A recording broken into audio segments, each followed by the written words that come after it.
Hey everybody, it's Seth Jones, Editor-in-Chief of Golfdom Magazine, and I'm being joined by Jack Hanna. Jack, we're at the Intelligent Use of Water Film Festival. Thank you so much for taking the time to chat with me today. Oh no, water is very important. Without water, why do we go to Mars? What are we looking for up there for $10 billion? Water. Exactly. Well, it's a fun partnership. Obviously, we've got Rainbird and North Coast Media, and we're doing this together. You've done this for a few years. You've always been the MC, and it's been a fun event.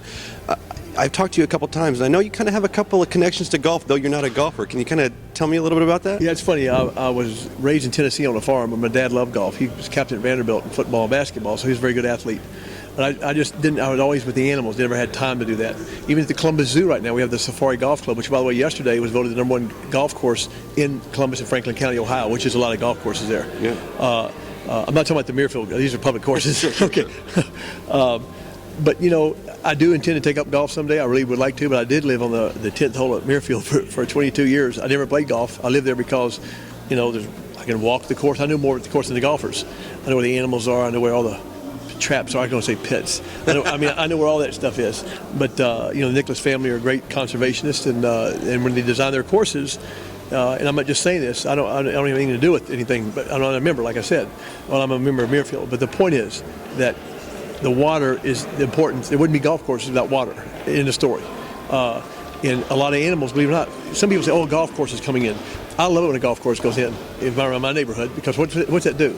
That saves. How many acres is a golf course? 300, 200, 100. Yes, yeah. Right. Well, look what it does for the wildlife. Look what it does for the area.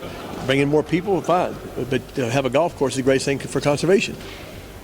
That's you just went into my next question. Is obviously you're a wildlife guy and I'm a golf guy, but I do feel like we have paths that converge, and that's the reason that we're here. As a wildlife guy, can you kind of talk to me about your appreciation for what the green spaces do as a golf course? Right. The green spaces of the golf course do a great deal. It not only provides something for animals, it provides something for human beings that learn that they have legs, like the caveman. That's what golf. You walk courses a lot. You have golf carts, but it's a place where you might not have parking lots or shopping centers. I'm not against any of that. My dad was a developer. I'm just saying he was a golfer too, like I said. But you take a good golf course, you look at the water, the rivers, the creeks, or whatever they go through them. You look at the work that they put into it. Yes, there are some geese and deer that get on the courses, and of course they have their own ways of removing them. A lot of them without hunting, by the way. But it gives the animals a place to kind of, in the woods around there, just turtles, gators. There's all kinds of animals around the golf. Bird life is incredible if you look at a golf course. Can't remember the golfer hit a bird in the air and got in trouble. Not Fuzzy's out. I can't remember who that guy was several years ago. But that was unnecessary. He got in trouble. But golf courses are very vital to the animal world. Well, I'll tell you, Jack, it's not too late, and we're looking forward for you to join the golf world and to come playing soon. And we're looking forward to adding another golfer. We could use you out there helping us out, playing some rounds. I've been married 44 years. The only real argument my wife, we've had some arguments, like anybody does marriage, but I tried to teach her how to play golf in 1970, and I just wasn't working. She kept missing the ball. And so I kept saying something to her, and she got upset with me, and I don't blame her. And she threw the driver and hit me in the back of the calf. Ever since then, I never picked up a golf club. It hurt my calf, but it broke my leg.